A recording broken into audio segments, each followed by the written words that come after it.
Hey everyone, and welcome to the very first episode of the MapWise Spotlight Series, where we sit down with real professionals who are making moves in real estate, land development, and acquisition, and learn how they're using MapWise in the field. My name is Jake Michkowski, and today I'm very excited to introduce to you our first guest, who is Tyler Woody.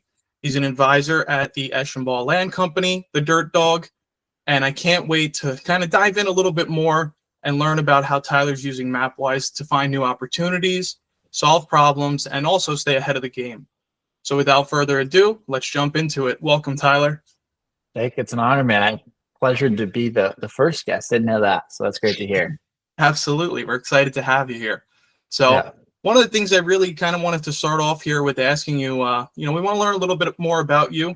So why don't you give us a little bit about your background and how you got into land acquisition and development and started with the Dirt Dog? Yeah. So I joined straight out of Florida State University when I graduated in 21. So I've been doing this actually coming up on now roughly 4 years. Actually interned with the company right around the time when COVID hit. So it was in summer 2020, kind of was shaky of if I was going to have an internship or not. And taking a step back further into that and how I found the Eshenbaugh Land Company was at FSU Real Estate Trends Conference. So it's a big conference that FSU does every year. And sat down at a round table. It was a round table. I think you sat down for maybe 5 minutes with a bunch of people who are vets in the industry.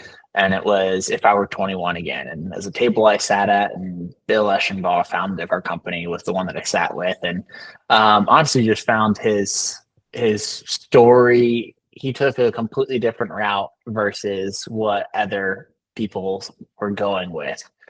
He sat down and basically gave life lessons as far as everything, and not so much the industry side of things, which was interesting but caught my attention, and realized they were a Tampa firm, which is where I was born and raised. Reached out to them and basically said, "Hey, look, if you're ever looking for an intern, I live in Tampa and be more than happy to intern with you guys." And had a meeting with them when I came home that Christmas break, and turned right into an internship. And then now the rest is history. So 4 years, from that kind of moment, 5 years later, been somewhat affiliated with the company, and now here full time, and been enjoying it. So it's every day still a learning process in the land game. It seems like you learn something new on every single deal. So Listen, I could agree with that even from the software side. Just talking to yeah, everybody every single day, it's like, oh, did you know about this or did you know about that? It's one of those things that I feel like even if you're in the industry for 30, 40 years, you still learn something new every day, which is exciting. So, exactly. all right. So next question, kind of wanted to learn a little bit more about the projects that you're typically involved with. Is it more residential, commercial, mixed use? Tell us a little bit about that. So Eshenbaugh Land Company as a whole, we're focused on anything vacant land for development. So we're doing infill projects. We're doing, 1,000+ acre master plan communities.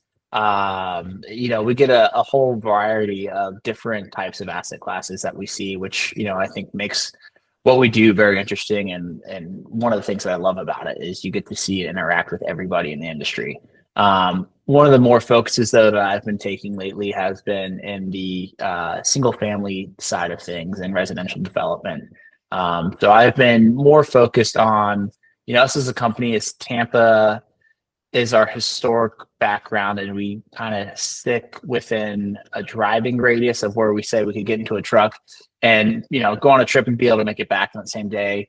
Over the past couple of years, we've expanded our territories. This development's just pushed north, south, east. But now we're covering grounds all the way up to, Ocala, even pushing past that up into Alachua County, down south, Fort Myers, and even pushing further south past that as well.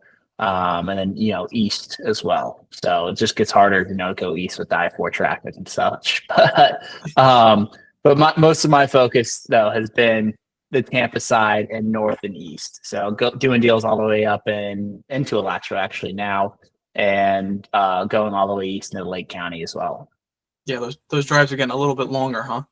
I know. So, but it's good. I enjoy it. So every time I make a drive, try to take a different route, try to enjoy and see where new development's happening. And it does get interesting. Sometimes you drive a site you haven't seen in 6 months, or an area in 6 months, and it's like, wow, this this new thing's out of the ground, or you're seeing rezoning signs popping up that you could say, oh, what is happening here? And you go back and like look it up, and it's great to see. Right, right. How tell us a little bit about how you first came across MapWise. MapWise was actually the one of the first things I learned as an intern. Once I started here, I'm not sure exactly how long our company has had it. I mean, I think we were one of the early adopters of once you guys came out. But since I've been here, I've used it almost every single day. Um, so very quickly it was one of those things where I had to catch up to speed on it. And I would say credit to you guys. You guys make it easy to understand and learn and know how to use fairly quickly. And there's just so many different resources as well that, I mean, you still can peel back from it, but it's one of those things I learned from early age getting on here. So Yeah, and you guys are definitely power users of the software. So yeah. yeah, that honestly brings me into my next question. You started to answer it a little bit there. What features are you finding in your division, in your business, that you're using the most in Map? Yeah. So I would say, I mean, just from a pure perspective of being able to scroll around, click on parcels and highlight and see what's happening in the area. I mean, and just look at, it's just a very simple tool to be able to at least get around when you put the aerial view on, and just get your bearings and know and see parcels. But I would say a big thing is that we're using is definitely, I would say, like the wetlands feature, floodplain. I would say we also love to use, when I scroll around, I love to turn on the environmental resource permits. That way you can see kind of how development might be tracking, where recent permits might be pulled. You'll go into certain areas and be like, oh, it's very green out here. And you click that and turn that layer on. You can see certain projects that are, oh, wow, this is actually currently in the permitting process, or this site was just currently permit. It's, it gives you kind of a vision of where there might be some holes in the donuts out there in development. Um, but then, like I was saying, the wetland side, the floodplain side helps give you just, I would say, an initial preliminary understanding of the site when you look at it. While, we understand it's not completely accurate, it just helps you immediately out of the gates know if there is some wetlands on there, it's going to pop up typically on your guys' software. And land use zoning, those are definitely key crucial tools that we'll be using when we're looking at sites. I mean, just really, and we use it from a whole perspective. We use it from, I would say, a prospecting side when, I'm scrolling around looking at maps and just kind of clicking on parcels and seeing what's out there. But then we also use it from kind of our initial due diligence side when we want to, say we get a hold of a landowner, and then now it's, hey, let's use MapWise as our initial tool to kind of just see what's out there. Is there floodplain? Is there wetlands on it? Is there, what's the land use, the zoning? Just gives us kind of some more information just overall about the property. Absolutely. Yeah, I like to call it environmental resource permits. I call it the cheat code into development. So Yeah, it gives you a little bit of a head start as to where everybody else is going if you don't know. So, exactly. is there any specific projects where, let's say, MapWise really started to help you out and make things move a little bit quicker or make a better decision? You actually has helped me out. I think this is a funny story, but a great story for MapWise. So, the first deal I ever closed was a deal where I turned on the environmental resources permit, and I was scrolling around on the map, and I saw a property that originally didn't have the permitting hold on it, and I was like, what is going on with this project? So I clicked on it, and I dove in and took you to the ERP with SwiftMud, and I saw the owner's information where it was not a standard developer that we come across. It wasn't a home builder. It was the property owner, but he had an engineering background by trade. So I reached out to him, and he didn't have a builder in tow yet, and was, basically coming close to having a fully permitted project, and was talking to a couple people, but wasn't quite there yet. And so I said, well, hey, give me a couple of weeks, and let me see if I can get you an offer in there and something that might make sense for you. And that ended up being a deal. It was the first one I ever closed, credited to MapWise, and being able to scroll around with that ERP permitting layer on there. So That's it. That's that cheat code. that's right. So first deal I ever did was because of that. Um, but yeah, it's definitely, I mean, a very resourceful tool that we use for in all assets. That's You know. awesome. Love to hear that. We love to hear that. Mhm. Tell us a little bit about kind of how MapWise has changed your day-to-day workflow, and if you can even put a number or a time as to how much money or time it saved you on these projects that you're looking into. Yeah, I would very well say that it's a tool that I don't really wouldn't say we wouldn't be able to do our jobs because there's still these resources and ways to get this information out there. It's just a lot more complex, a lot more sites that we have to come across with. We have to go into each county or each municipality and dig for this information versus I think you guys do a great job at kind of just handing, hey, here's the book on how to get all the information kind of from one resource. So that way I would say it saves us a tremendous amount of time as far as in our day-to-day task and trying to peel back the layers and understanding sites and especially for looking for new properties as well. Um, I mean, the only other way you could think about, I know people that where they scroll around on Google Earth and they say, hey, look, here's this green looking site. Okay, well, let me go look this up in the county property appraiser's GIS system. And it's just such an inefficient way to do the job and searching for new properties versus where, if you guys, I go onto the mapping software, I can see just as you would, on Google Earth, but then it has property boundaries already pulled up. And then from there, you can kind of already peel back the layers of, is this site sit in a land use that's compatible for development? Is there something already currently happening with the property? Because sometimes you see these great corners and or these great properties, and you're like, this looks like it'd be great for development. Let me go reach out to this. And then you go, what we use MapWise and we see, oh, well, it's already in the permitting process. There's already somebody on this property. It saves us a lot of time. From a value perspective, I just probably couldn't put a number on it, but definitely a tremendous value as well. Absolutely. Absolutely. Yeah, that's been the whole point of MapWise all along, is to save people time and money, right? Those are the two biggest things in business, time and money. So having all those resources available to you in one place rather than having to search around 12 or 15 different sites, let's say, for example, it's going to save you an invaluable amount of time. So Exactly. yeah, another thing I wanted to kind of get your opinion on is some trends and a little bit of market insight. So tell us a little bit about some trends that you're seeing, especially in the land development market this year, specifically, I guess more specifically in your area, Tampa area, Fort Myers, up on the West Coast there. Yeah, no, that's a great question. I mean, what we're seeing right now is probably the most volatile market that it's been in a while. I mean, you can go look at the stock market and it looks like cryptocurrency with the amount it's going up and down in a percentage, which it's causing a lot of uncertainty for especially public companies. And so the best way I could put it is, it really depends on some of the parameters for these closings that are coming up. I mean, if you have a very large single family residential deal that's trying to come to the closing table right now, and it's a publicly traded company, I would say you're going to get a lot of gripe on trying to push this across the closing table right now, just from a pure perspective of, this, a lot of these companies, when they close on property, it's on their books, it can affect, stock prices and, shares. But I think from a major perspective, I would say it's an interesting time.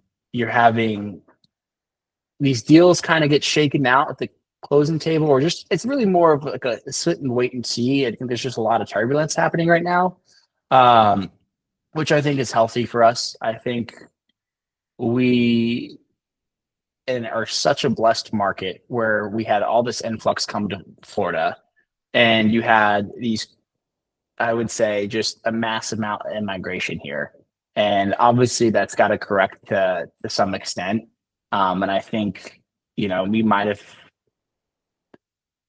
gotten somewhat on our ski tips with how much, as far as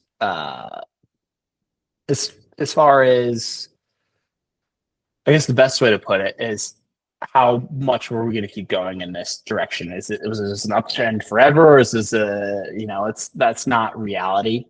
So I think, this year is kind of a reset back to maybe hopefully normal corrections. I think it's going to be healthy for us. But from an overall perspective, I mean, people are still underwriting deals and putting stuff under contract today. I think, there's going to be a lot more. Well, there's volatility right now. A lot of that uncertainty is hopefully going to get washed out here in the next, 18, 24 months. Obviously time will tell. You never know. But from an overall perspective, I would say, once interest rates started ticking up in 22, that was kind of the time where we had multifamily groups start to kind of disappear. In 23, a lot of deals started dying on us. It was a market where that just home builders were driving everything that we were doing for the most part. Home builders and users is what I would say. But now we're starting to see multifamily come back. It's, they don't want deals that they have to close on that are fully entitled. But it's deals that make sense, and they have to rezone, get permitted, and don't have to close until, beginning of 27. I think they're seeing some bright market shares where, so I think at the beginning of the year we saw with multifamily especially where, we were at such a lack of supply, pre-COVID and during COVID time. And that's why our multifamily market went so red hot. And then we basically just had you could hardly price a multifamily deal. You had to go out there call for offers. It's on price and just kind of see where the number ended up. And it got our market so inflated with those numbers. But, and that's where it happened, was just, we ended up oversupplying the market, I think, to a sense. And now you had everybody put their pencils down as interest rates started going up. But you're starting to see these places get fully leased out. Some of these places that we're seeing this gap in the market potentially coming up here in a couple of years, which is why it's causing for some of these multifamily guys to come back. So, I mean, hopefully that gives you kind of a general insight. It's just it's an interesting time, but Absolutely. We're still doing deals here. So it's still great. Yeah, absolutely. No, it's definitely an interesting time. And, based on what you've just told me, is there anything you guys are doing to change how you're approaching acquisitions? I would say there's not too much. I don't know if I would say there's too much that we're changing to approaching acquisitions right now. I mean, I think the biggest thing for us right now is probably the conversations with land sellers. I mean, we were at a time where, I mean, you took a property to market and was easy to get what you're asking, if not sometimes getting more than that. And, it was very easy to get buyers to come to the table, where I think now, and what we've seen here for the last year or so, is you got to work for it more. And I think that's where at least from our standpoint, it's why you need a broker at times. You need somebody that's going to sell the property for you. And that's kind of what we've, and guided and talked with our sellers is, kind of keeping them update with what we're seeing in the market, keep them update with the feedback that we're getting. So I think it's a lot more kind of staying connected with the sellers during this time. But I mean, that's the best way I could probably put it. I don't know if there's been too much of a change in that standpoint, but just a lot more education and kind of taking market feedback as it comes. Right. Makes sense. Yeah, just a couple more questions here, and then we're going to wrap things up here with Tyler. So, Tyler, one of the things I really wanted to ask you was, if you're, let's say, just getting started in the development and acquisition business, what are some pieces of advice you'd give to someone who's just looking to get their start in this industry? They're looking to get in the industry. I would say keep a very open mind. and try to talk to as many people as you possibly can. I can't remember who told me this, especially if you're younger and you're just fresh out of college, or even if you're still in college. But you only get to use the card of, hey, I'm a college student, or I'm a recent graduate from college, for so long. And it's one of the most useful tools that you can use to try to reach out to some of these people that are more experienced in the industry, even some people that are even younger in the industry, but might have some more guidance to give you to what to expect in the coming years, people that have been in the industry for 20 plus years. But it's a tool that you can use to just reach out and just say, hey, I want to learn. I want to learn as much as I can about every asset type that I can. And that way it helps you just kind of make an informed decision of like what career path or what step are you going to take next, what to expect. But it's a great time, especially if you're just getting off into the industry, is a way to just start reaching out to people. And it's way harder for somebody to say, oh, no to a recent college. You know, I feel like it's almost one of those things where it's like, oh, this guy's just trying to learn. He's trying to understand. He doesn't know much. And it's the perfect time to not know much, because it's a lot harder to do it when you get established into your career and you don't know enough about a topic or a subject that maybe you should have. And then now you have those conversations like, hey, can you explain this more to me? Like, I don't know well enough about this topic. So if you're just getting started off insurance, that's a great resource on what you should be doing. Yeah, absolutely. I can attest to that myself.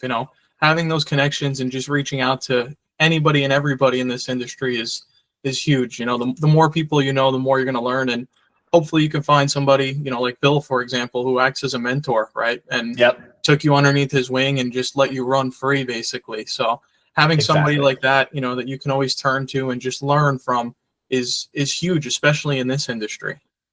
Yep. So I think, and you'll see too, like, I think our industry there's so many great people in it as well. So you'll get a lot of people that just want to talk, and and would be happy to, give life advice, especially in the career and everything. So yeah, I can't even tell you how many people I talk to a week that, it starts off as a phone call, just as, we're working together. And then at the end of it, it's like, hey, you want to grab dinner next week? And let's sit down and talk. Or, you and I, for example, talking about golf earlier today, right? So exactly. You just meet so many great people in this industry. And like I said before, everybody wants to help out. So especially, like you said, the new guy, use that I'm just out of college or I'm just out of school. Use that to your advantage, because you can only use that for so long. So perfect. Yeah, last question here I kind of wanted to ask you about was, where can people connect with you or learn more about your projects and about Eshenbaugh Land Company? Yeah, no, I appreciate that. You can learn about us. Our website's thedirtdog.com. So it's a name that Bill got stuck with him, I want to say, when you first started off. We're called Eshenbaugh Land Company. But when Bill was, I want to say he was at a dinner, or maybe grabbing drinks with a friend. He basically was sitting there talking, and all he was doing was land. And his buddy reached him like, "Oh, well, you're the Dirt Dog." And from there, Bill ran with that motto. And that's our email address. That's our website. It's a great thing. That's all we do is vacant land for development. But best way to contact me is Tyler@thedirtdog.com, or my cell phone number, 813-838-3080.com. I'm more than happy to talk about the market, or any suggestions, or even giving advice too. So absolutely. And I'm sure many people will appreciate that, so Tyler, listen, I just wanted to thank you very much for joining us here and sharing your insights into the industry and giving us a little bit more about, how you're using MapWise and how you see things going in the future. It's really awesome to hear that MapWise is supporting your work in so many real tangible ways. If you're listening out there and you're interested in land acquisition or development and you're not using MapWise, now might be that time to do so.